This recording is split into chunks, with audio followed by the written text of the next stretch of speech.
Hello, I'm Shelby. And I'm Connor. And this is Marvel Talk.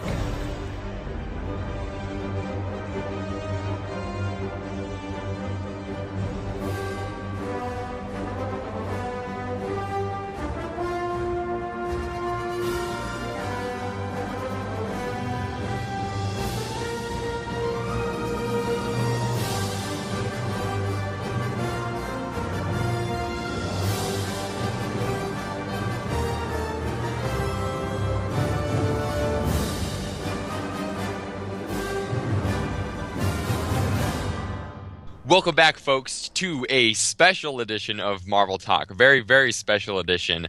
Unfortunately, there's no news to talk about. Well, I mean, I'm sure there is news, but there is some news. But yeah, today we're just going to focus. This isn't like so. Yeah, like you would think like a special edition of Marvel Talk. Oh my God! Like obviously Kevin Feige announced Phase 4. No, sadly, that would be cool. Or would it actually? But that's a discussion for another time. What we have for you is actually a response to a big video essay that's been going around. It's been making quite the waves in the the movie blog sphere, and it's regarding the music of the Marvel Cinematic Universe. And it's kind of controversial, I guess. I don't know. It's got a bit of controversy to it. So we're gonna have to talk about it, obviously. Yeah. So the video is titled "The Marvel Symphonic Universe," which has a really good ring to it, actually. The YouTube that posted it is Every Frame a Painting, and the guy himself who did it, his name is Tony Zhu. And so we're gonna go ahead and play a clip from the beginning of this video here. Can you sing anything from a Marvel movie? I'm like the biggest Marvel fan that I know of. I can't think of any of the songs. One of those. No. No. Oh, I should know this, but I don't. Shit.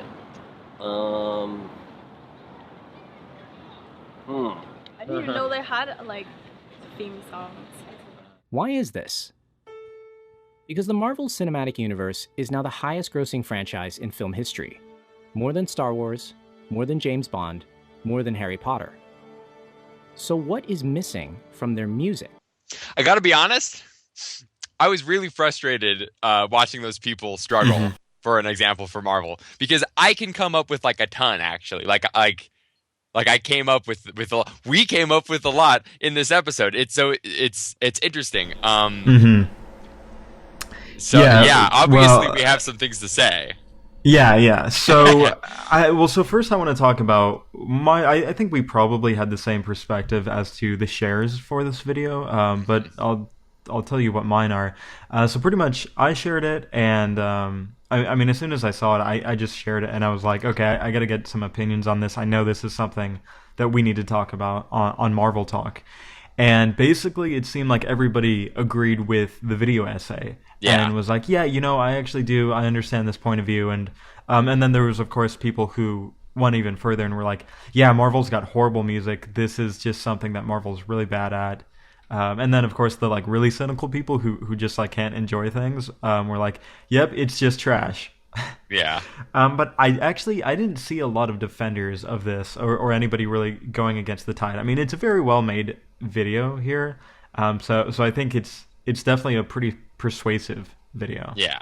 I kind of can understand where they're coming from with it, but like I don't know. It's weird because I well, in terms of the commentary you've seen. Yeah, I want to say that the other people, I guess, just like aren't as into it as me. But I know that seems kind of like douchey and I don't. But like it's true. Like I instantly can think of it. Like I just know. Like I just innately know. I don't know why it's not more iconic to everybody else. It's weird because I feel like there is iconic music in the Marvel Cinematic Universe, but I guess other people don't. But look, at the end of the day, like I host a Marvel podcast and I cosplay on my days off. So like obviously like I'm more involved in it than the normal people, but still it's just like well normal people aren't more involved in Star Wars. But then it's like well Star Wars is our culture. Like that's just the like Star Wars is more of our culture than Marvel will ever be, I might think. So Yeah, well, and let's also point something out in terms of the examples he used in that the intro, which we didn't play the whole part of. Actually, we should stop right here and say we're not gonna really play parts. We're not gonna play a ton of this video. It's about 13 minutes long. yeah, We we're might- not trying to like respond to everything. Yeah, we're gonna play a couple more parts, but you should definitely go listen to it. You should listen to it before you listen to this, in fact, and Yeah. in that way you really know what we're discussing here, and also have your own opinion. And I'd love to see what people think. So in the first part of the video, he asks people, "Hey, can you tell me can you sing this song or the score, the theme for Star Wars, for 007, and is there another one he uses? Harry Potter? Harry Potter, yeah. Yeah, okay, so So two those John three. Williams scores. Well, So yeah, okay, let's firstly point out John Williams. Well, not everybody can be John Williams. I'm sorry. I'm sorry. I'm not John Williams. Said all of the score writers of Yeah. the MCU. John Williams is a very good composer. He's very, very, very good, and he does a very good job about. He does a very good job by well, making capturing like the magic of a film. and not just that, but making almost every track very memorable, Yeah. or like it does a good job of tapping into what is memorable about it. I feel like most scores will have like their main theme, and I don't know. I feel like there's probably a term for this, but I'm not that musical of a person. But like, so the main theme, and then throughout the rest of the score, that theme is like echoed, and parts of it are played Yeah. again, and riffs on that. So John Williams is really good at that. To basically, you could take any track, and that's eventually, if you listen all the way through, you're gonna be like, oh yeah, that's 100% Star Wars or whatever else he's doing. However, people don't know all the Star Wars songs. They only know like the theme song, like the Yeah. Imperial March, right? And obviously, like I hear, I somebody asked me like name a Star Wars track, and I'm like, dude, Imperial March, or like better yet, like Across the Stars is a great one. Like I don't know, like I don't necessarily think of the main track off the top of my head. It's weird. Although like obviously the main track is like incredibly memorable. Yeah, but so go ahead.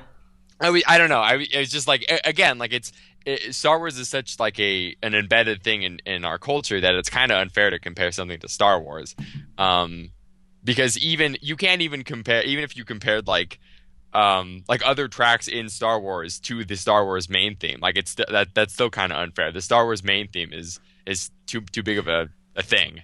Well, I think he does a decent job. Okay, I think of saying, okay, so you got Star Wars. Yeah. People are going to know that. Go down to 007. People are going to know that less, I think. Yeah.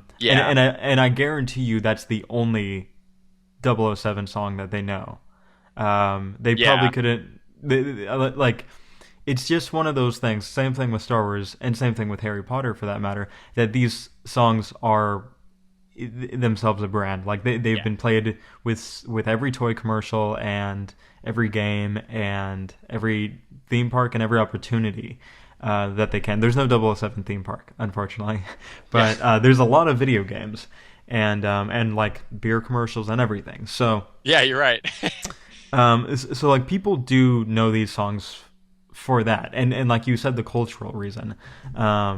I mean, they're heavily embedded, and here's the most important thing that separate these from the MCU is the Star Wars song Imperial March is, I believe, at least in some variation, in every Star Wars film, right? The James Bond song is in every James Bond song. It's if nothing more, it's in the intro. The Harry Potter song is like, I mean, I'm not a big Harry Potter fan, so It's in all the movies, even the ones that John Williams didn't even score, because he only scored 3. Right. Well. So I know it's in all of them, but it probably is one of it's probably much like Imperial March, where there's actually a lot of songs in the track that actually just sound like that theme, right? Yeah. So it's a heavy part of it. Now, Marvel has more films. I don't think more than James Bond, but more than Star Wars and Harry Potter. Yeah. And just listen to this.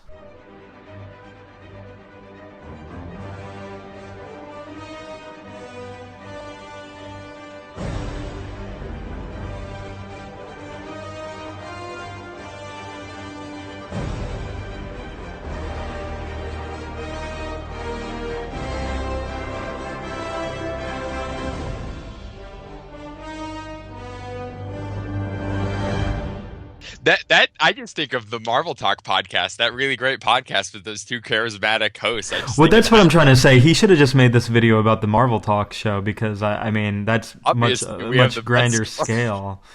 So that fanfare is the most consistent musical element in the MCU, and it's not even it's no longer the one in use, and it wasn't always the one in use. Remember that. Like this wasn't actually what we always had. So this is the most consistent thing. It's 30 seconds long, and it's not even actually in all of it. Versus those other three examples that I used, every instance of those franchises have that music involved. So I don't think it's a fair comparison, but. I mean, I could also say the same thing about like him just interviewing random people on the street and saying, "Do you know this stuff?" And I'm sure if one dude was like, "Oh yeah, totally, let me sing you Driving with the Top Down from Iron Man 1," then he would have not included it. Yeah, he would have just not used it. Yeah, it's very easy to torture the data with video essay. I think that's fine, because that's not like his whole thing is not the guy on the street. Yeah, and so we can move on from that. But I did want to address that element of this, but let's go forward into the first example that he uses. The first problem is that most of the music doesn't evoke an emotional response. Take a look at this scene from the first Iron Man. Day 11, test 37, configuration 2.0. For lack of a better option, dummy is still on fire safety. If you douse me again and I'm not on fire, I'm donating you to City College. All right, nice and easy. It's kind of hard to hear it. So let's try that one more time, but this time with just the music isolated.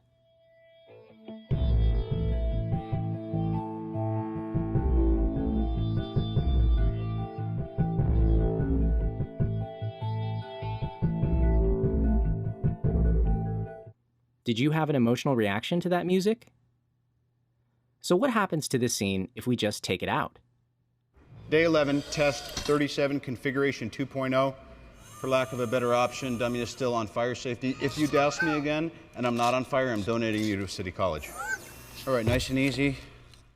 The scene works just fine, and it doesn't need any other sound. And that's partially why you forget the music. It's like the air conditioner in the background. After a while, you tune it out. Okay, so this is his first point of criticism, and I just want to clarify something. He says that most of the music doesn't evoke an emotional response. Did you have an emotional response from this scene? Is his question. Connor, did you have an emotional response from that scene in any of the three versions? I mean, no, I guess not. Think back to the first time you watched Iron Man and you watched that scene.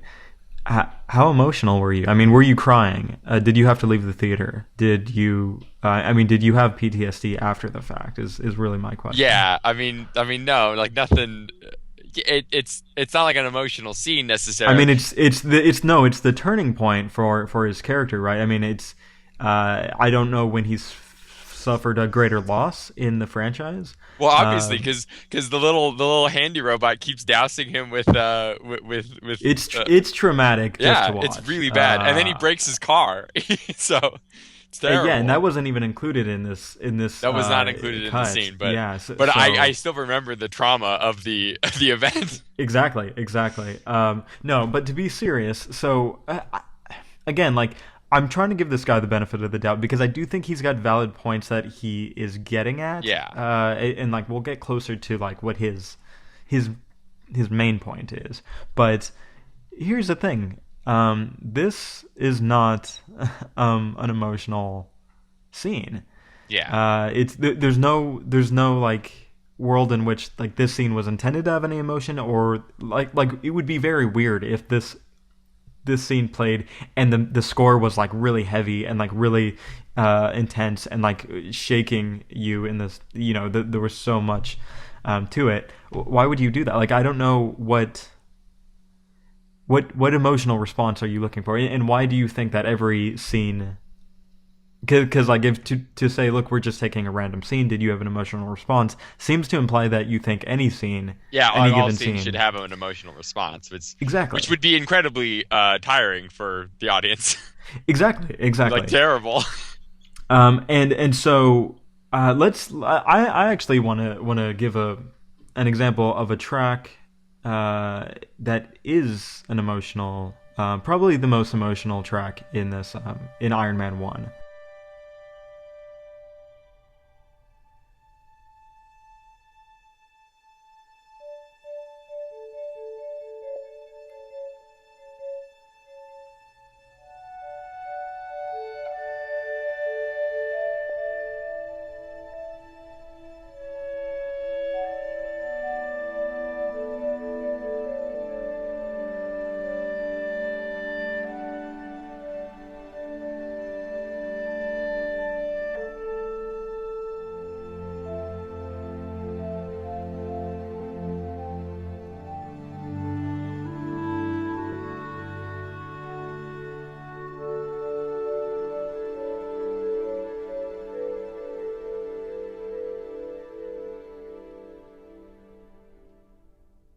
Okay, I'm gonna stop it there. Connor, before I say where it's from, do you recognize that from any particular scene? From Iron Man 1? I'm assuming it's got to be the scene where Tony and Pepper are like kind of reunited, right?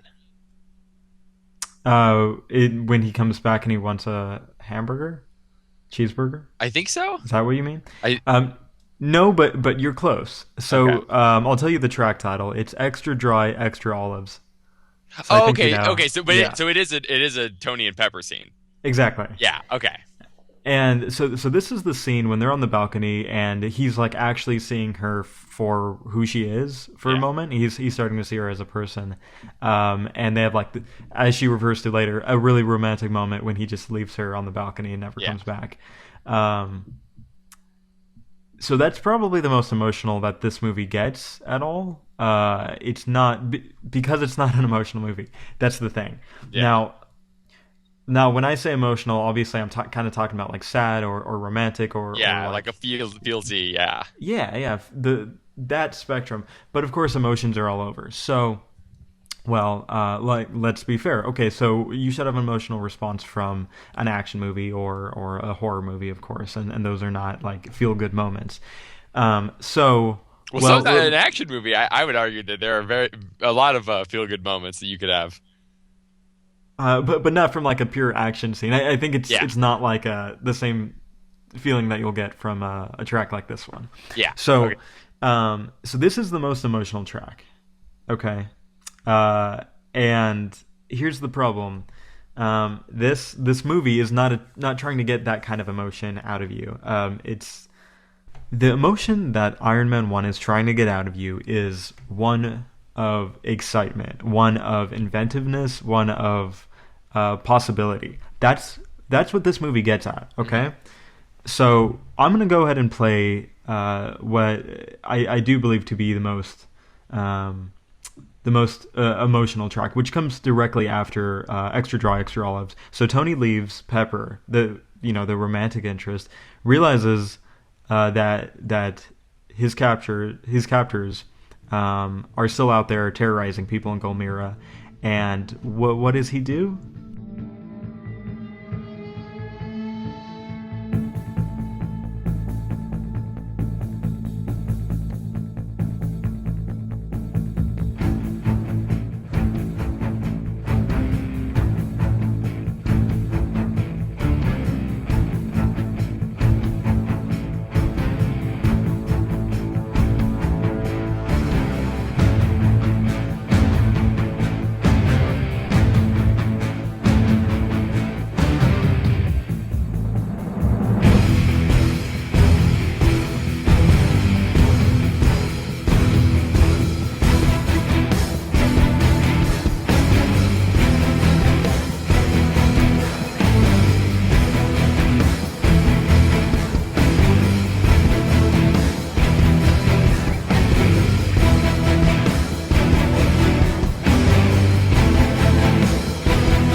he knows that he needs to be Iron Man. So he straps on his gauntlet, looks himself in the mirror, suits up, and goes out to Golmira. Now, Connor, don't you agree that that actually gets an emotional rise out of you? Okay, yeah, that does. That's a song that I like have and still do lift to. Like I just do. Like I do. It makes me want to like go beat people up and like I wear a superpowered suit of armor. Yeah, Exactly, yeah, right? totally. Right? And that's the sort of emotion that they're going for in this movie. I know. So one of the things about Marvel and superhero movies in general for me, and I think we have this in common, is when I was younger, like I had only a few DVDs that I had available to me, and also my first Blu-ray was Iron Man. So I had like my Iron Man and then Incredible Hulk, which I also watched a lot, but not as much. So what I would do though is I would get really like hyped up and inspired by any of these superhero movies, and I would kind of use them for like different purposes. Like I would watch Batman Begins and be like, okay, I'm watching this, and now I feel really like excited for like I want to go train and I want to go explore something. I want to go like I want to travel. Right? That was like what it instilled in me.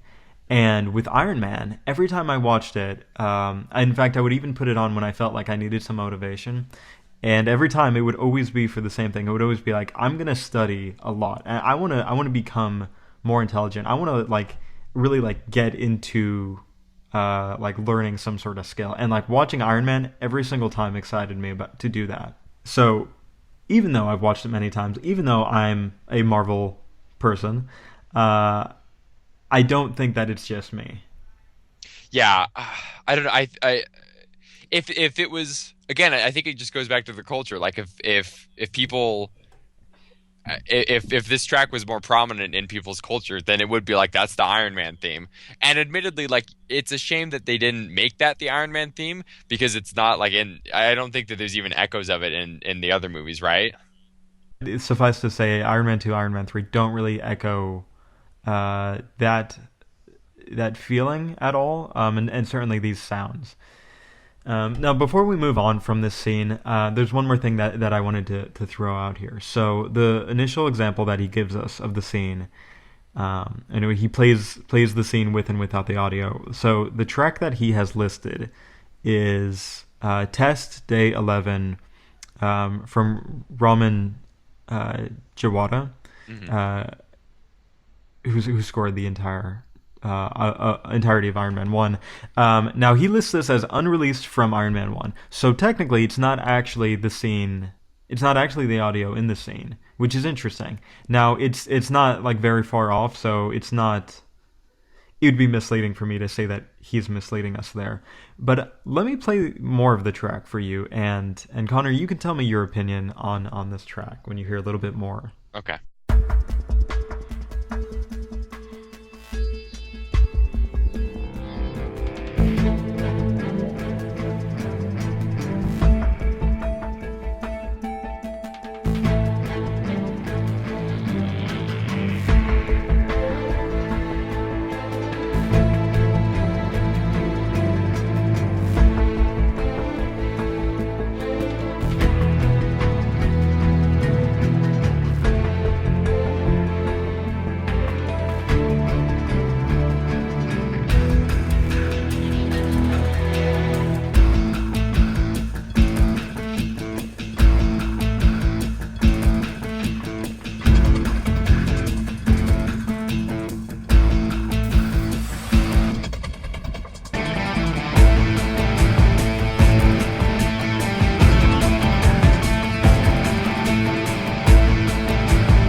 Well, right off the bat, I gotta say that Ramin Djawadi's use of the strings is still consistent. Even though apart from worlds and stuff, it doesn't matter. Like if there's a Stark on screen, he's still gonna use the same like string kind of sound as he does in Game of Thrones. So I found that interesting. But yeah, actually, I like that track a lot. I forgot what it was called, but yeah, that's a track that I've listened to a lot too. Yeah, so and I remember from the from the movie a lot because it's from the part where he's like designing Iron Man, like the Iron Man. Yes, exactly. So the track is called Mark II, and I just want to point out here, I do really think that he's not just making a mistake here, Tony Zhu, when he uses this track and says, "Yeah, you didn't have an emotional response, okay," because he uses the first like 5 seconds of this track. But if you go just a couple of seconds more into this, it immediately picks up and just continues to ascend. And yeah, I mean, I definitely have an emotional response to the track as a whole, and the scenes that it includes. It's the training montages essentially.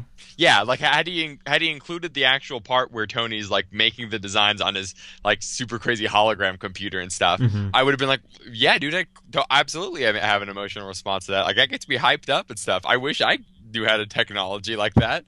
But he doesn't. Like he specifically picks like this weird 5-second part of the movie that's like totally it's actually okay. That little portion that Tony Zhu chooses is the cold part, so that the audience is like chill right before a joke happens, because a joke happens in that scene. It is a gag scene, and so obviously you're not supposed to get any emotion because it's a surprise gag. The gag is supposed to be like, oh, wow, that suddenly just happened and it was super zany and funny. So you wouldn't want there to be any emotion. You would want people to go in there without any expectations at all because it's a surprise, because it's a gag. Exactly. And I don't know.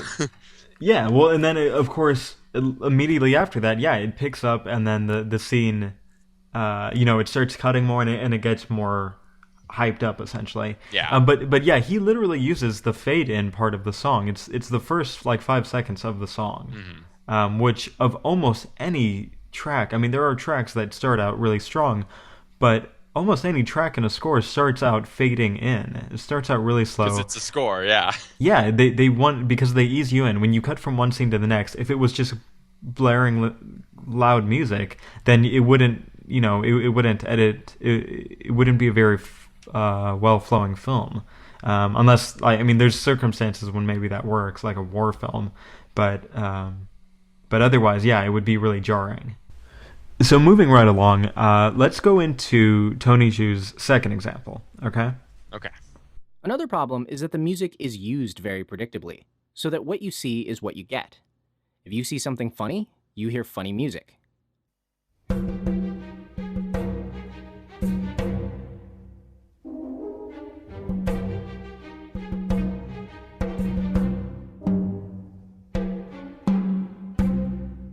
Okay, so the example that he used there was the scene from Thor 1, okay? On Earth, which, when I say that, if you've seen Thor, then you immediately know it's very likely to be lighthearted and inconsequential.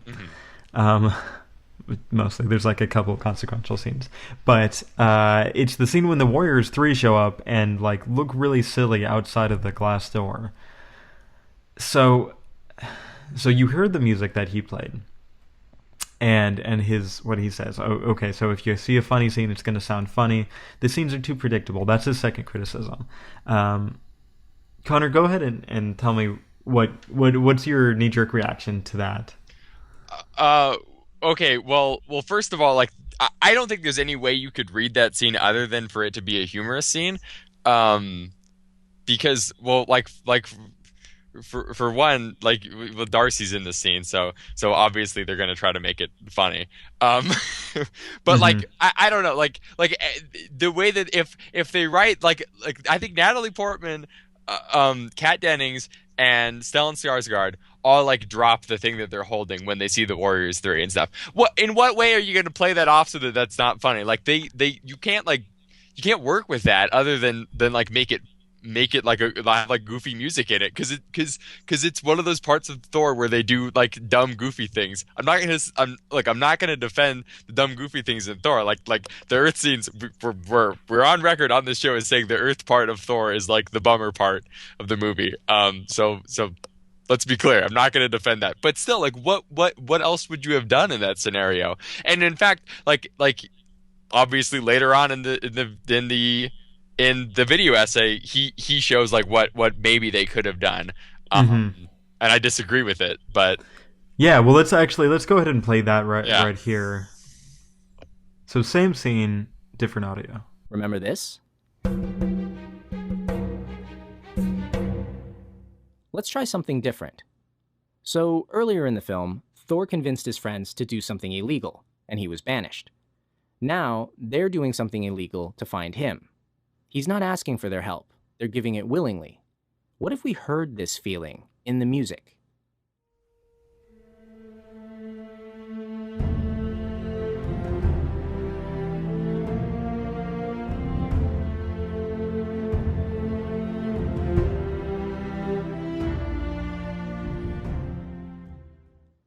We're not saying this is the right choice here, but it's worth trying out because it makes the scene emotionally richer. Yeah, see, I don't think that was a scene that needed to be emotionally richer. Like if they made it so that it wasn't a zany scene, then yes, it could have been emotionally richer. That would have been fine. Like I'm not going to say that it shouldn't have it should have been a zany scene still. Like I don't like the zany parts of Thor. But look, at the end of the day, like that was the movie that they made, so the music is gonna be that way. I don't know why, because when he plays the track over the zany, like the image of zaniness, you're like, well, that doesn't look right. So I don't understand what he's trying to get at here. Yeah, so you guys really make sure that you've seen the scene comparison here, because I don't think the audio does it justice. Yeah, now, no, it doesn't at all. To justify what he's doing, you would have to reshoot the scene and then just simply not do the silly parts, like when they drop all of their items and oh my gosh, there's people in armor that actually doesn't, like, the armor, it doesn't look that weird actually. Yeah, no, it's far more grounded than like Thor's armor is like super weird because it does like glow and stuff, but like the Warriors 3 armor is like much more normal.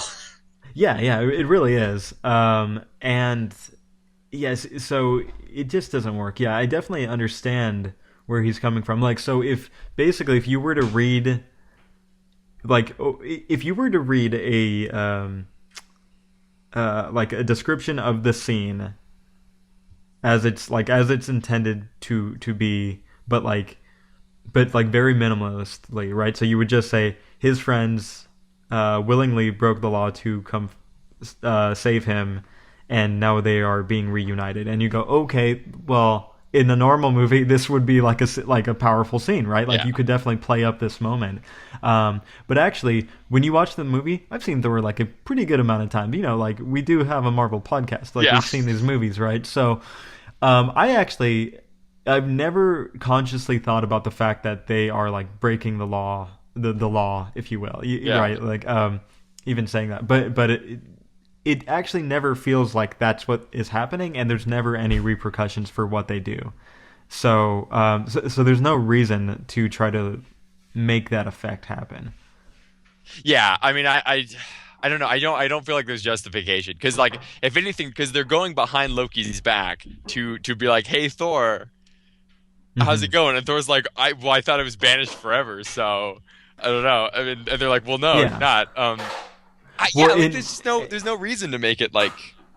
Well, yeah, and the whole point, the purpose of the scene, because it does serve a purpose. It's not just that they did something ridiculous, but the point is to make it look very alien to everything else. So which is why all of the normal humans just drop all of their items and oh, what is this?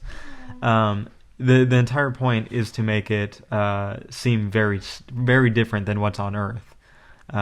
It's a very weird way of doing it, I agree. And yeah, of course, like you said before, like, we're not going to defend the weird Earth stuff. But as it stands, it is still there. And so like, I'm going to defend the way that it's intended and like the way that it actually is, not like the way that I'd like it to be.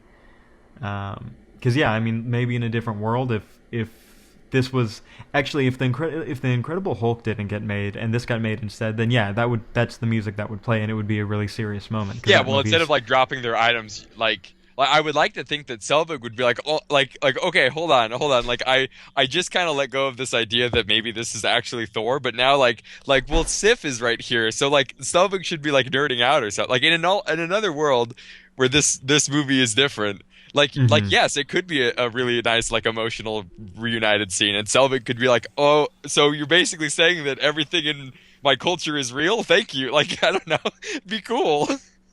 Yeah, exactly. Like, there's definitely ways that you could make this a more emotional scene, but again, I mean, it's not like this deep, heavy emotion that this guy wants to say. I mean, he does say, "Oh, well, maybe this isn't the right option," but you could have done things to increase the emotion, but you don't need to, and Yeah.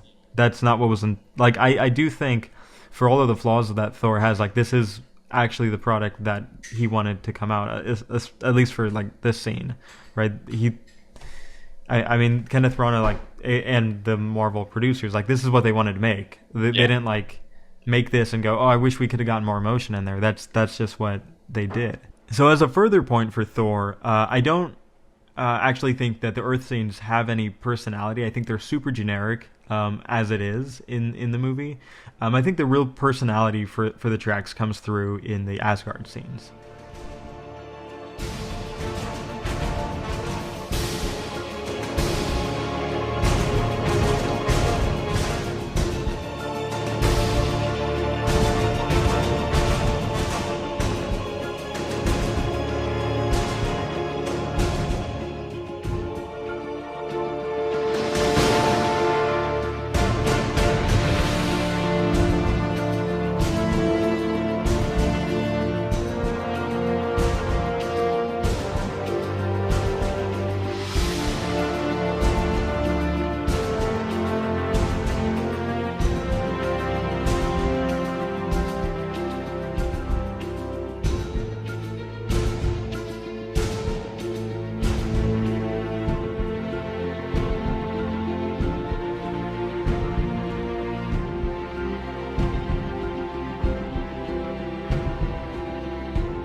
So that was the track Prologue. So it's actually one of the first tracks in the film. It's the scene when Odin's the camera, like the world, right? well, when it's going through Asgard and it ends up in the in like the, I think it's like the coronation. Yeah, the throne room. Of the throne room with Thor. That's the moment, but yeah, I think there's a lot of magic to the Asgard stuff. I love really it. do think it's great. pretty good. Yeah. And for that matter, it's so I think that the Earth stuff is really generic. But even though that being said, and even though I think that like the emotional parts of the Earth stuff are like the romance between Natalie Portman, between Jane and Thor, I think it's the worst romance in the MCU. It's very really forced. because I think I still think that they pull it off just out of like sheer Hemsworth's charisma.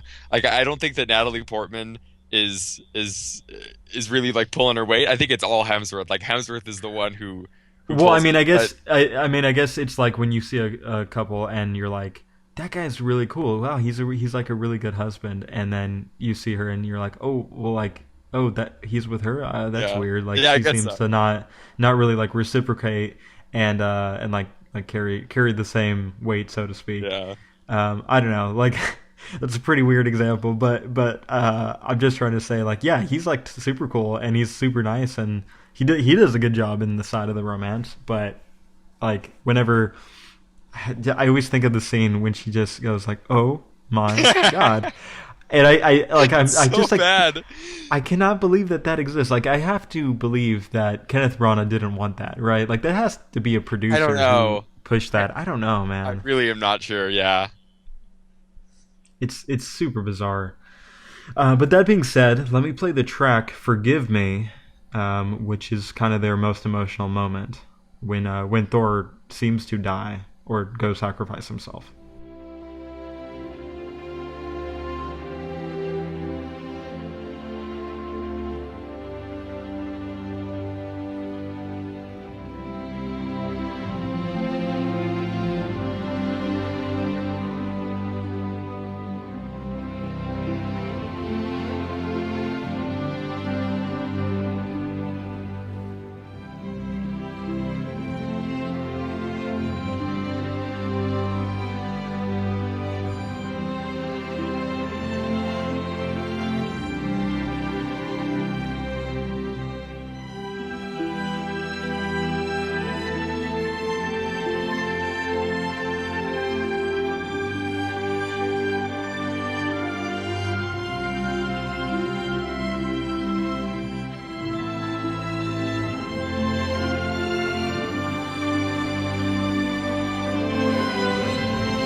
Yeah, I do think that track helps that scene because that's actually like I think that's a really good scene because essentially like in that scene Thor is talking to his brother and like is just being like, oh look, like I don't even want to be king anymore, like I get like I did bad things and but like now I found a new home and it's okay, like you could just leave me here, just please don't, just stop killing people.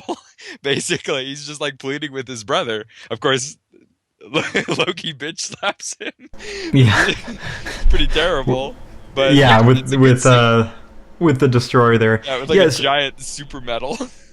So it's definitely a more effective, like, romantic song, if you will, than like anything in Iron Man or any of the Iron Mans for that matter. Or like, I mean, probably Captain America would do better, but it's like in the MCU, like there's not a lot of tracks like that, and this, I mean, it's pretty good, even if the movie, you know, doesn't hold up its end of the bargain always on that kind of aspect. But yeah, I mean, it is a good scene, the Thor part, but the Jane part I still don't like. Yeah. But at any rate, I actually have a greater counter to his example here, where he's like, you know, oh well, if you're gonna have a scene with a funny scene, then you're gonna have funny music, and the music should really be more emotionally enriching. Well, as far as Thor goes, and of course I know that he's making examples for the MCU as a whole, and we'll get to that. But as far as Thor goes, I actually don't think that the music is a very big part of Thor. I think it's intentionally a very small part of it. Mm-hmm. So Kenneth Branagh and Tom Hiddleston, chiefly, and I'm sure that there's others with this experience, but they both are trained on the stage and have Shakespearean acting skills. They're very well trained to carry the weight through their acting, or in Kenneth's example, both acting and directing. So in a stage play, a lot of times there won't really be music, so it is just kind of all on the shoulders of the actor. And I think that that's the intention with Thor. And I think if this was a movie made entirely with the creative control of Kenneth Branagh, it actually would have a lot of scenes with no music. Yeah. I think that'd be the case. And then you probably would have stronger music at parts, but at the end of the day, this is still a Marvel movie, and we have to acknowledge that. It's still supposed to fit a specific mold, and that's why, you know, certain things are in certain places. But I want to kind of point out another scene here, and not for the sake of the music. The casket wasn't the only thing you took from Jotunheim that day, was it?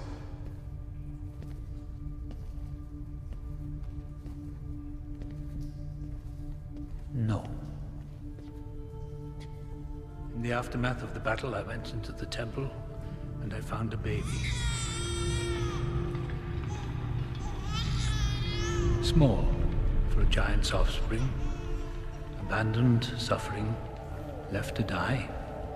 Laufey's son. Laufey's son? Yes. Why? You were knee-deep in Jotun blood. Why would you take me? You were an innocent child. No. You took me for a purpose. What was it? Tell me!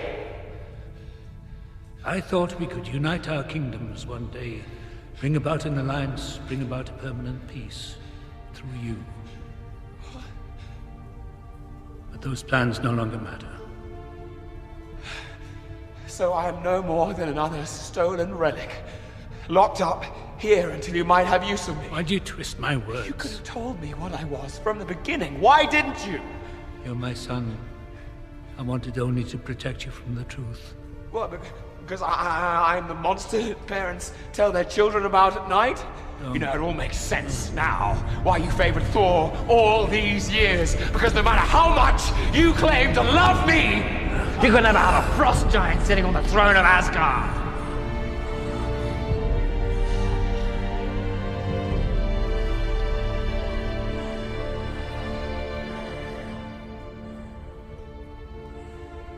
Yeah, let's be honest, guys. That's just the scene of two Shakespearean trained actors just like acting out a stage play. Like Sir Anthony Hopkins is just hanging out, like doing a whole stage play. Like admittedly, it's a very like gaudy and ornate stage and stuff. But like, yeah, it's a stage play, guys. The score doesn't have to really even be there for it to evoke an emotional response, because the reality is you have two like classically trained actors just doing their thing. Like there's no need for a score. So yeah, like the music couldn't have modified that anymore, I think. Yeah, so he says in the earlier scene that we played, he says that Tony Zhu says that the music falls in the background almost like the humming of a air conditioning or something like that. And that's totally the case in this scene, and I don't have any problem with that. Yeah, I think that's to the scene's benefit. I think if the music had been any louder or if any more powerful, that it would have taken away from the acting in the scene, which is the important part as far as this scene goes. And as far as really that scene, I think, is actually representative of the movie more so than any other scene. Yeah. Because even though it's called Thor, it's really this Loki story. It's really the fall of Loki, yeah. Yeah, that's where the emotion is. And none of that really requires music. And especially with Tom Hiddleston, it's just more powerful the more he gets to do his thing. And again, the same thing with Anthony Hopkins, as you said. Yeah, I don't. If anything, like it could have used less music. Like that's the reality of it. But yeah, because it's a Marvel movie, they had to have music, so they just let it fall into the background so that the two Shakespearean trained actors could Shakespeareanly trained act. Mm-hmm. Exactly. And had this been a Nolan film, then yeah, like there wouldn't even have been audio in that scene. Yeah, exactly. Yeah, Nolan was. Well, because he actually edits his own films, right? So, so of course, like, yeah, he would have been like, well, no music, you can't have any music. Yeah. No, I've got another clip here from the video that I'm gonna go ahead and play. If you see something sad, you hear a high note on the strings.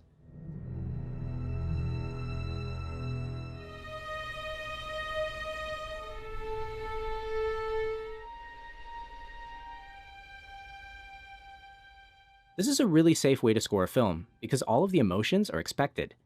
The music just tells you the same thing as the picture. If someone looks scared, then you hear...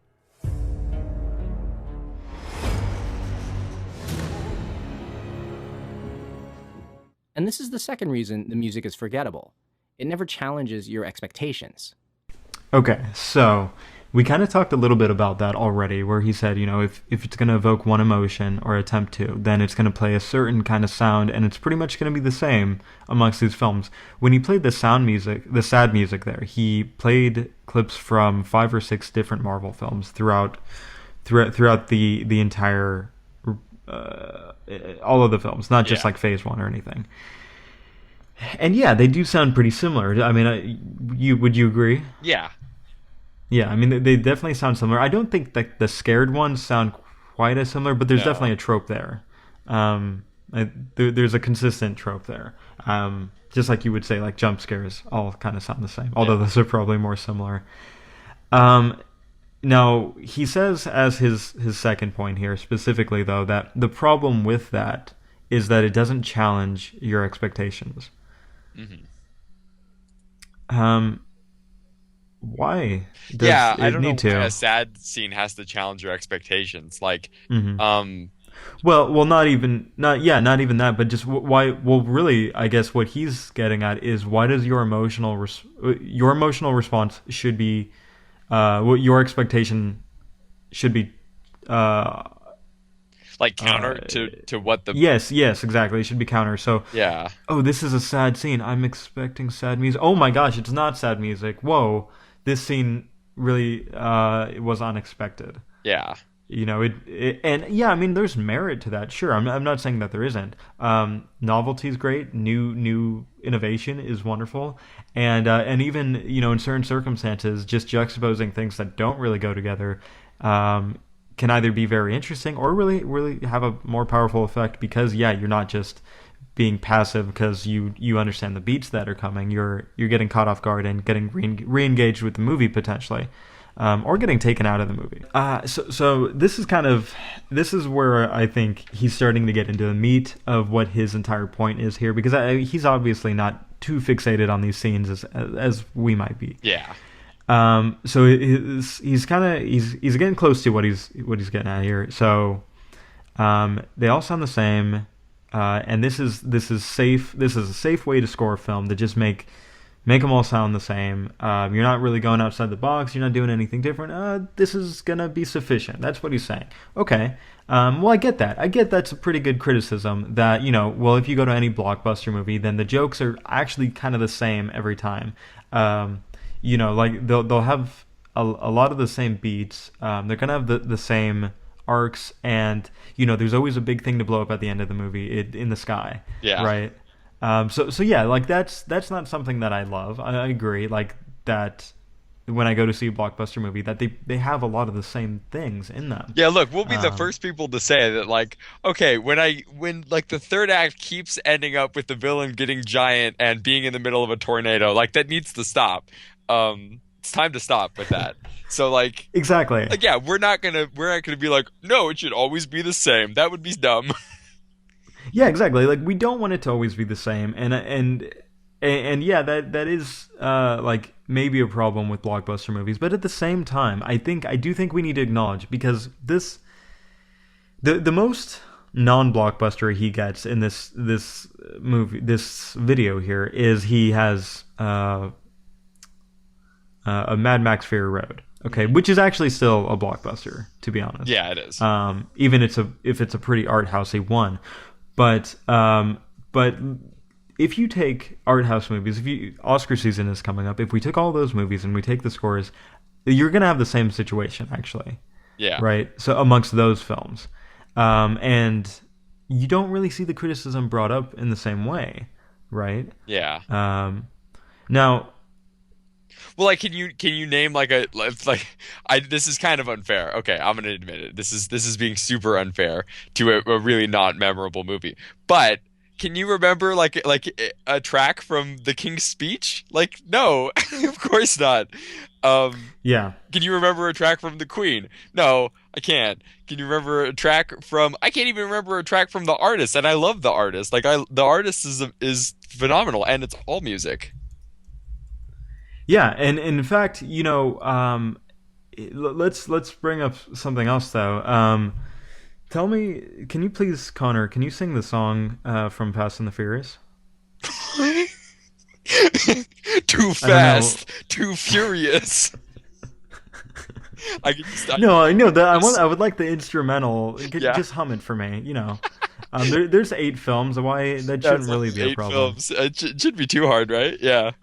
Yeah, but okay. So let's, like, just looking down the line now. It is a little unfair to maybe be talking about more esoteric films. So he does say, well, look, if Harry Potter, Lord of the Rings, and Star Wars are all like, if these are the highest grossing franchises in the world, then that means like they're pretty deep in our culture. So we should be able to remember something like the music, right? And Star Wars, Lord of the Rings, and Harry Potter are all now older films that are like not in the same climate as we currently have today. But just going through that list of the highest grossing franchises, Fast and the Furious is on there, Transformers is on there, and I don't know Transformers songs. I can think of one from Transformers 1, obviously, like the main theme of Transformers 1. Actually is really great, and I remember as a kid when I was first watching it, I actually kind of teared up, like because of the music and like the scene and stuff, like that was because it was really weird. I was like, I can't believe a Transformers movie is actually evoking this emotional response from, like, well, looking back, it is, but back then I was like, oh my god, Optimus Prime is like in front of me right now. It was cool. It was a very magical moment for me.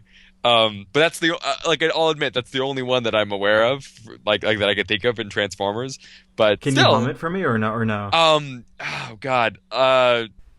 It's kind of just the big crescendo part, but you don't have to if you don't have to do it. Well, let me think of like a good part that I think that you would remember. I don't know. I can't think of. That's okay. We can move on. Anyway. Okay, let's go ahead. Let's go ahead and play this track.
And let me just note what's the top comment on that track's video listing on YouTube. This brings tears to my eyes. This was the first movie I watched in a theater that I can remember. I love this movie and its soundtrack ever since. So it's not just me that like remembers this. It's somebody commented me too. Yeah. It's not just me that like remembers this, and it's not just me that had an emotional response to it. So why doesn't the average person on the street know the track? You know, like why is it not more iconic considering Transformers is such a big series? Yeah, you know, actually, it's interesting, and I'm looking at the comments. There's actually quite a few people who it seems to have resonated with.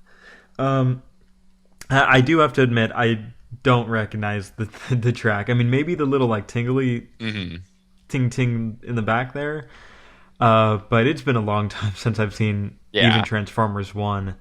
But I don't doubt its resonance with you and these other people.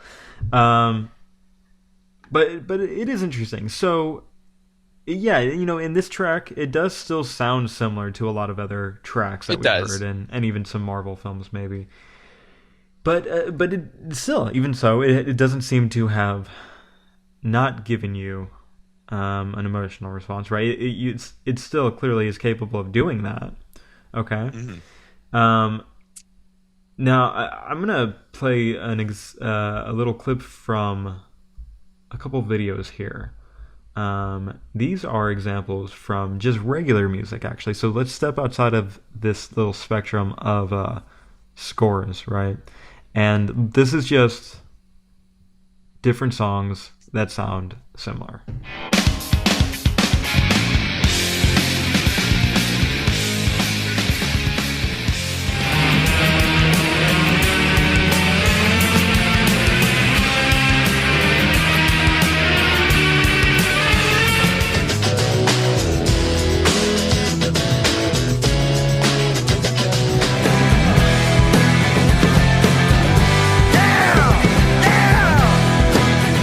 Okay, so that's Let's the be clear. video. The '90s like only knew 3 chords. Well, so this video goes on, but and allow me to give credit. This is from the YouTube page Freako. The video is titled "How Many Damn Songs Have This Same Tune?" V2. So yeah, I mean it does happen with other music. I'm gonna play another example here. Recognize this? Yeah, that's Don't Stop Believing by Journey. And the cast of Glee. Yeah, there's a few more songs with the same chords. Check it out. My life is brilliant. My love is pure. I saw an angel. Of that I'm sure. People kill and people dying. Children hurt and you hear them crying. Can you practice what you preach? Won't you turn the other cheek? Forever young, I wanna be forever young. I won't hesitate no more, no more. It cannot wait. I'm your lipstick stains on the front lobe of my left side brains. I knew I wouldn't forget you if I could. Then I would. I'd go wherever you will and go. Can you feel the love tonight? Nobody wants to see us together, but it don't matter, no.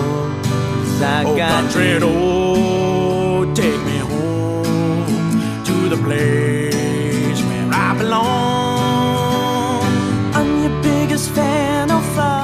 Okay, I think we could stop that there. This video goes on for 6 minutes. That's impressive, though. Like, let's be honest. I'm pretty sure Train is probably like a couple of those. Without a doubt, Train just makes the same song with different words. It is an impressive video, actually. It goes on for 6 minutes, and I in fact didn't even watch the entire thing. I kind of skipped through at a certain point. But yeah, they did it's pretty impressive. This video has 29 million views, so it's well deserved. Good job. So it just goes to show you that this is not like a problem that the Marvel Universe has. It's not a problem that blockbusters have. It's a problem that music has. Problem that music has. Yeah, quote unquote problem.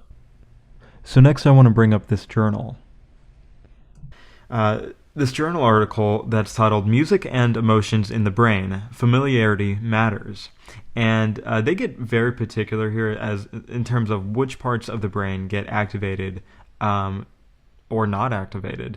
Of course, in different circumstances here. But ultimately, if you read through this, or even if you just skim it, take a look at the abstract, what the ultimate point that they come to is that familiarity is a crucial factor in making the listeners of music more emotionally engaged with the music. So that's very counter to the video that we are actually analyzing and responding to. So, to bring this back around to the Marvel Cinematic Universe, I would like to make an argument here. I'd like to make a point. I think that the Marvel Cinematic Universe doesn't have forgettable music. I don't think that I don't think that it goes unnoticed by audiences. I don't think that it is a movie like Drive that is putting its weight on its music either. But I think the music is effective, and I think the most important reason why it's effective is because it is all the same. Not because it's the same with other blockbusters, but because it's the same amongst itself. When you listen through the scores of the Marvel Cinematic Universe from the very beginning to Civil War, there is similarity through all of that, and it resonates. Especially as soon as the universe gets to the point of Thor 1 and Captain America 1, you almost never get a track unmarried from either of those. Or not a track, but a score that doesn't represent the themes from either of those films. It's there pretty much throughout the entire thing, even in Guardians. So that's an example that he brings up in the video. He points out that the Avengers theme is almost mirrored in a track from Guardians when they're breaking out of the prison, and it's actually very different. But I guess the chords or what the notes are very similar. But it doesn't sound the same. You don't watch that scene in Guardians and think that you're hearing the Avengers track. Not for a moment. But I think, when you have these songs repeating over and over again, I think it's more effective when you don't go, oh my god, Imperial March is playing, I know what this is. Instead, it's just very subtle. You get these reminders, okay? So they just slowly come up. Like this track here.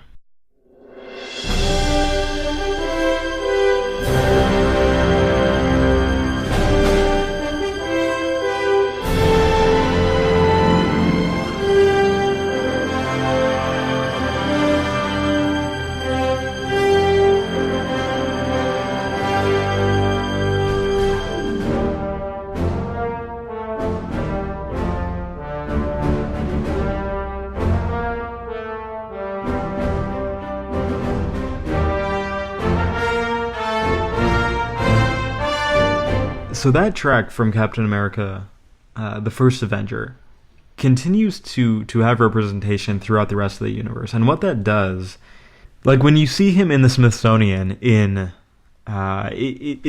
Winter Soldier, or when he puts on, the classic suit in Winter Soldier, or even later on, moments in Age of Ultron, as well as in later down the line in Civil War. So in Age of Ultron, near the end, when he's like, "Oh, I finally feel like I'm home, Tony.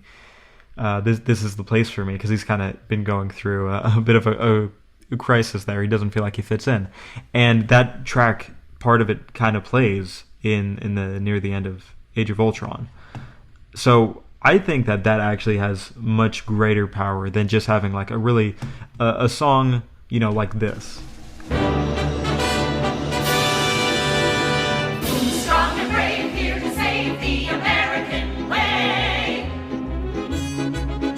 So you could do that, and that's very memorable. If you played that in every Captain America movie and every Avengers movie, then yeah, people would remember it. Yeah, that's for sure. It's definitely memorable. Yeah, but even for that matter, let's jump back to Iron Man. Okay, so listen to this. Tony Stark makes you feel he's a cool exec with a heart of steel. As Iron Man, all jets ablaze, he's fighting and smiting with repulsor rays.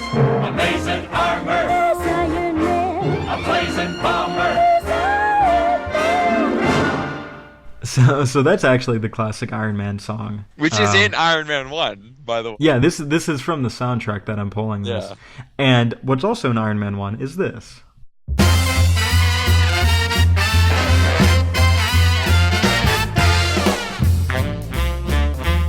So they do adapt the song into the movie.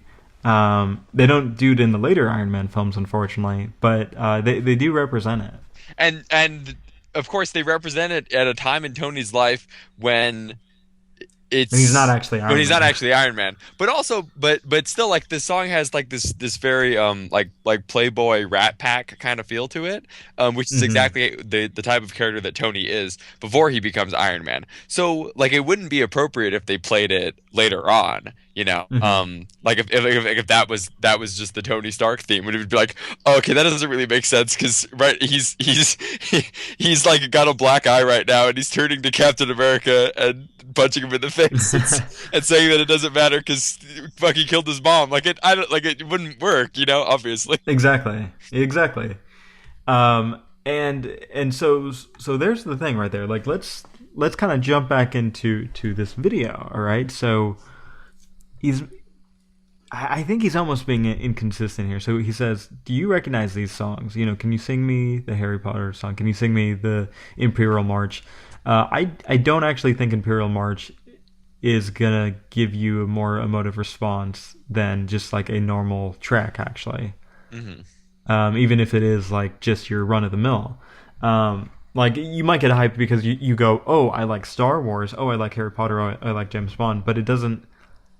I don't actually think that it's not the track that's making the magic. No, it's not. I mean, when you see Daniel Craig with the James Bond song, yeah, you're gonna get excited, but it's not falling on the shoulders of the track, and I don't know. I think there's a little bit of inconsistency here, because if you wanted diverse tracks, if you wanted different tracks, then why would you want memorable tracks? You can't have one without the other, right? I mean, he doesn't bring up any examples of tracks that are not repeated and are memorable. Okay? Yeah. So I found that very interesting. But I do think, the MCU does have consistent music, and I think it is still, even if it's similar to blockbusters, which makes sense because nearly every composer attached to the MCU has done other blockbusters. That makes sense, and they work off of each other. That I think still within the MCU there's a similarity with music, and I think by the time we get to Infinity War, you're really going to see that come through. Yeah, I hope so. Yeah, I mean, I think that Civil War is maybe the best score. It is. I think it is the best score. Well, as far as like diversity of tracks, I actually think that's captured pretty well in Civil War. Exactly, yeah. Civil War does a very good job of that. It does a very good job of representing all the different characters, which is to say, like, it brings in the elements from their scores very nicely. I think Henry Jackman makes the best scores in the MCU. Yeah. He also did The Winter Soldier, and I wish he was doing Infinity War, but it's going to be Alan Silvestri. Is it only Alan Silvestri and not Danny Elfman? That we know of? That's weird. Yeah, it is weird. But I actually don't like Danny Elfman's contribution. Yeah, I didn't think Danny Elfman did like that great of a job. If anything, I kind of just like, well, let's have more Alan Silvestri. Because yeah, I mean, I love Alan Silvestri's Avengers score. I think that Danny Elfman probably contributed some cool stuff. Like I like some of the riffs on the Silvestri score, but I don't know. Like it would be interesting to see if Silvestri could do it himself instead of just having Danny Elfman do it. Well, also remember, so Age of Ultron, Alan Silvestri was only like credited for like the Avengers theme, right? For the Avengers theme, and otherwise it was both Brian Tyler and Danny Elfman. Yeah. Brian Tyler was like the Phase 2 guy. Yeah, he was. He does good work though. He does good work. But yeah, let's just move on to the final point I think that this video makes that kind of steps away from the MCU, but gets at his actual point, and I think we should address that. Film music is incredibly subjective, and it goes through trends. And over the last 20 years, there's been a cultural shift. Nowadays, a lot of filmmakers feel that music should not be noticed. That's a contemporary thing that I've heard very frequently. It's not supposed to be noticed. Right. But why is it not supposed to be noticed? I grew up on Alfred Hitchcock's films, Bernard Herrmann, and I noticed every note. Right. I find it a little bit baffling why that seems to be the consciousness of music and film. But there is one thing we haven't mentioned yet, and it's very important. Today, blockbuster movie scores are composed through a particular process, and that process starts with one controversial element. Danny, you groaned earlier when someone mentioned temp music. The pros and cons. For me, temp music is the bane of my existence. It's my job to make the director forget everything he's heard in the temp. I won't listen to it but once. I'll never listen to it twice. And if they're addicted to it, it's just going to make my job harder. Let's back up a second. Temp music is when you're editing a film and you take music from another movie and use it temporarily in your cut. So the rest of his video really actually focuses on this point, and this is ultimately what he's getting at. I actually think that he uses the MCU as just a means of getting to this point. Yeah. But let's talk about it. I think it's interesting. So temp music. So you put this music in first. Say you kind of say, well, this is the vibe I want to get for this, and they probably do that in a lot of cases before the composer even comes on. Okay. And I guess what he's saying, is happening and which is producing a lot of the homogeneity in music, or in the scores, is that then the editor, the director, they get used to the way that the movie is cut to that music and the way that it sounds, and they go, well, no, I want it to sound like this. You know, even when you try to do something different, it's going to sound off.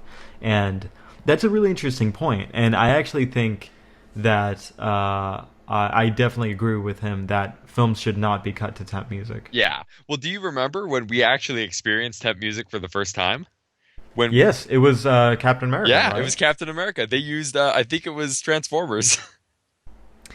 That I wouldn't be surprised. I think it was the Transformers score for that they cut this trailer for Captain America that was like a test trailer for the movie. Yeah, we got to see a rough cut of it basically, or a couple different versions to give feedback on, and there was like a bunch of green screen and all this unedited stuff in the movie, which was pretty interesting. Yeah.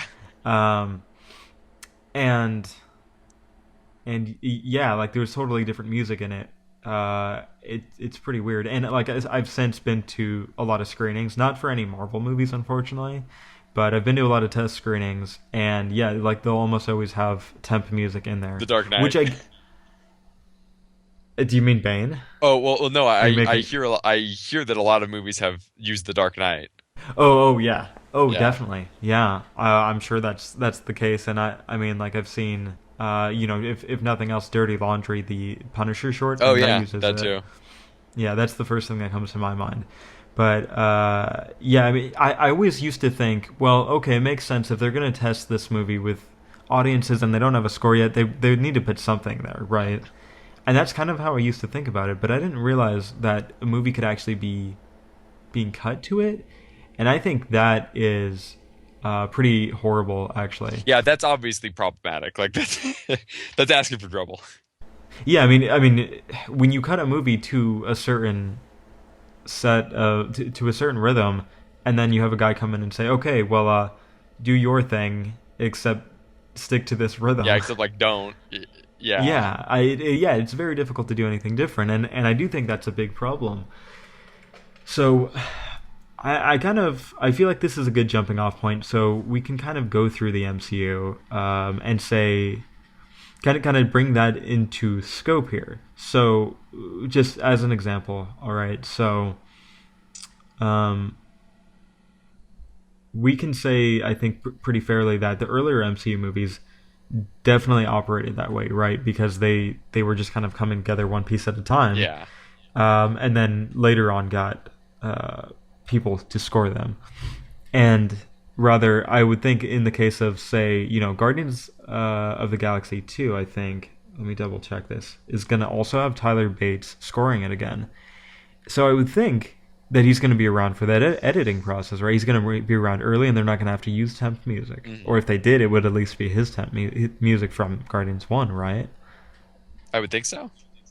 Yeah, you'd think so, and I hope that's going to be the case, and I hope that can be the trend, so that way they can just kind of be there on the ground floor. I think a lot of, I think movies like Christopher Nolan, I think they kind of work together early on in the process, so that they never get to this point of temp music. Yeah, I think Hans and Nolan probably were like right there in the editing booth, and Hans was like, okay, so I'll do this music, and then Chris Nolan was like, yeah, dude, let's do it. Yeah, and I mean, I think that's really the best process, and I would like to see more of that. Yeah, and I because get like the reality is The Dark Knight has a super iconic score, and like if you ask people like to do The Dark Knight, I think there would be people who would know it. Yes, exactly, and I think like that level of creative control and like creative collaboration is super important. Even if like you do have music that you reference to go, look, I kind of want music like this in this scene. That's very different than like you come to work and they've already put some music to the movie and you've just kind of go from that point. Yeah. And like Danny Elfman was the person talking in that clip that we last listened to, and he said his job is to make the director forget the music that he heard before, which of course is very difficult. Yeah. I mean, if you've ever edited anything, and I know you have a bit, Connor, but every time I edit video, and have music to it, it's really difficult for me to take and I have music on it in any way. Then it's very difficult for me to think about it outside of that. Like it's almost like the two are married together. Yeah. I mean, even with something like we did this little when we were cosplaying for Suicide Squad. You and I and a couple of our friends recorded a couple clips, and then I edited it together. I mean, it wasn't a big editing job at all, but I put it to music, and I was super stoked with how the music lined up, and I was so good. But when I uploaded it to Instagram, it got flagged for DRM violation. And so I had to take it down and put something else on it, and I was super bummed. And I was like, well, I already set everything up, and it just fits so well, and I guess I'll do something different. And I've actually had a similar thing happen in the past with also something that we recorded together, the adaptation of the Symposium that we did. Yeah. Which is a 20-minute long video and used music from I believe I used the music from In Bruges, if I remember correctly, initially, and then I ended up using music that wasn't licensed instead. But that, I mean, obviously, for 20 minutes worth, it totally changed in my mind, how it was supposed to sound. To someone else, it probably doesn't seem as much of a difference, but for me, it's it just sounds wrong almost, and it feels like I have to get rid of the original, the good version. Yeah. So what I'm saying is, if I was editing a movie, or if I was a director and I was like, oh yes, my movie's finally coming together, let me take a look at this clip from the Mr. Editor and the producers. Oh, great guys, this looks great, and this is the music. And then this guy comes in and is like, look, well, I wanted to try and kind of do this, and does a totally different thing. Then I'm gonna go, oh, whoa, this is weird. This is not what I expect. Yeah. Because what did we learn earlier? Also, that people actually don't respond to music that they're not familiar with, right? So that's a pretty natural response, and yeah, so that's just ultimately to highlight that's definitely a problem. Do you have any thoughts on the temp music issue? I mean, yeah, I think it's actually, I think that is a problem, and it's a good thing that Tony Zhu is bringing to light here. I mean, I don't expect it to change anytime soon. I don't. No, unfortunately. I don't see any reality where they could be like, oh yeah, this is a problem. We'll fix it. It's not gonna happen. Well, yeah, because ultimately it's a matter of all around. This is a matter of convenience. They just throw something on. They don't worry about having somebody hired on earlier than they have to in terms of the composer a lot of the time. And yeah, I mean, producers, they just kind of want, whatever, just get this out there. And it's a blockbuster anyways. It doesn't have to have exceptional music. Yeah. And I'm hoping that with the MCU, we have had Feige has gotten more control in it. There's less Marvel producers involved. So I'm hoping that maybe, I don't know if they would stop doing that necessarily. I don't know if anyone cares enough to do that on who's working on these things, but hopefully they'll just have kind of more creative control when they do come in, the composers or something. If anything, what I'm surprised Marvel hasn't done yet is just tap one composer to make everything in the MCU, or at the very least make everything for certain properties. At least have an Iron Man guy just do the Iron Man scores, and then have a guy for Thor just do Thor, and a guy for Cap just do Cap.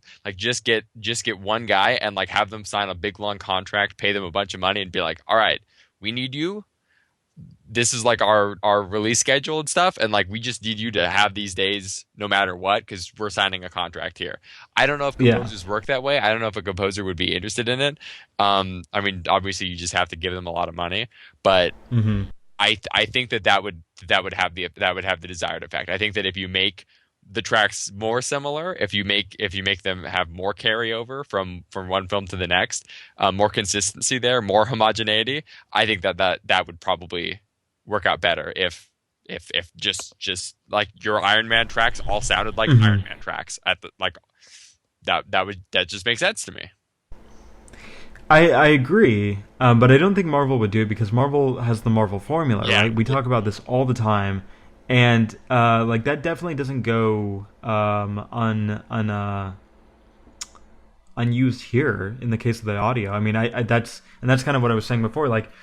you get a director come in and he goes, I want to make this movie a certain way, blah, blah, blah. Well, okay, Peyton Reed did some interesting stuff, and I guess Edgar Wright did as well with Ant-Man, but it's still a Marvel movie. It still conforms to the Marvel formula a lot. Same thing with Guardians. Like Guardians, I still think is like a prototypical Marvel formula film, and the scores are the same thing. In well, I think Ant-Man has like a third of the score is super interesting, but the rest is super generic. And by generic, I just mean hitting the Marvel formula, right? Yeah. Which even though I don't love sticking to the Marvel formula, it does still create a consistency between these movies, and I think it actually has been effective with the music. So you don't have to just hire one guy and hope to depend on him. And then if he was gone, what would you do? Instead, you have this consistency across all of the movies, and then you have the people come in and say, okay, now we want you to come in and add your spice to it. So in the case, to kind of jump around here, in the case of Ant-Man, Christopher Beck came in and did the score for that. He'd worked on Frozen, Edge of Tomorrow, the Hangover movies, and Buffy. To me, the most interesting thing there is Buffy. Okay, and I actually think that comes through in the score. Mm-hmm. Have you listened to Ant-Man score recently? I actually haven't. No. Okay, well let me pull this up. So pretty much what you're expecting is going to be the generic MCU, just kind of filler music for a lot of it. Yeah. But listen to these.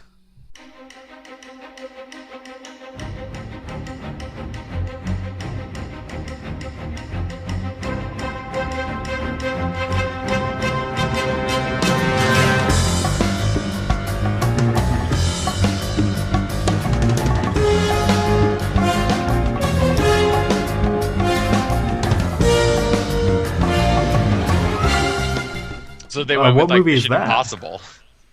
Yeah, well, like that doesn't. I honestly, when I listened to this again, I was like, wait, that was in the movie. Yeah. I did not remember that at all. And to take it one step further.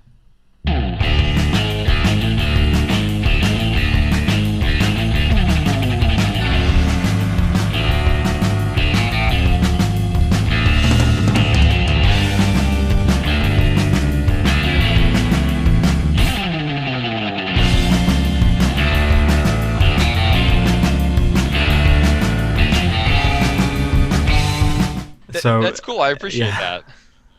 Isn't that cool? That doesn't sound like a Marvel movie, right? No, it doesn't. And it doesn't sound like what I remembered Ant-Man sounding like. Mm. Also, interestingly, all of the track names for Ant-Man are references to movies. Oh, huh. Yeah. Nice.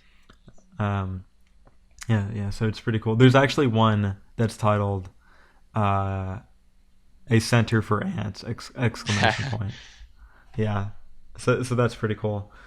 But yeah, like they do interesting things, and the Guardians one is actually not interesting at all. Like there's the collector track, and I have that here, but it's maybe we can get into that in a minute. But it's not very good. Mm-hmm. I mean to be fair, like the score for Guardians is the soundtrack, not the score. Yeah. And that's like the way it should be. But like there still is a score, and it's still not very good. It's like the most generic stuff in the MCU. Okay, so that is going to bring us to a close on this episode of Marvel Talk covering the Marvel Symphonic universe. Pretty interesting stuff, I think. Definitely give us your feedback on this. I know. I do think we're kind of the dissenting opinion on this video here. I think so, definitely.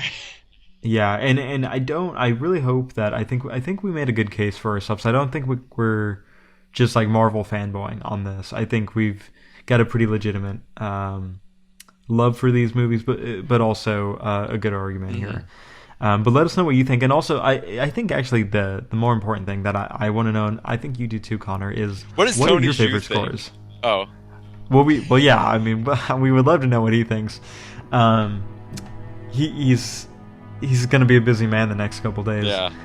No but I want to know, what are other people's favorite scores? What are the ones that like come to mind, or the tracks even? So just as an example, Connor and I always think of Driving with the Top Down from Iron Man 1. And then, of course, from Iron Man 3, the Can You Dig It, which is the last song that they play, the last track, is generally what we use for our outro. Yes, our outro. So let us know what you guys think. There's a lot of good ones, especially from Civil War and the Avengers, both of them. Yeah, both Avengers films and Civil War, also in Avengers films, is full of good music. Yeah, so in a future episode, we're gonna break it down from movie to movie and just kind of discuss the whole thing, all of the scores, compare them, and that should be pretty fun. But until then, Connor, where can we find you? You can find me at MeOnlyWasMight everywhere on the internet. You can find me at VegetaX6. Links to both of those are in the show notes, as well as links to all of our social media for the show and where you can contact us if you have any questions, comments, concerns, opinions on the music. Yeah, hit us up. As always, if you need us, if you need the Marvel Talk Podcast, we'll be there.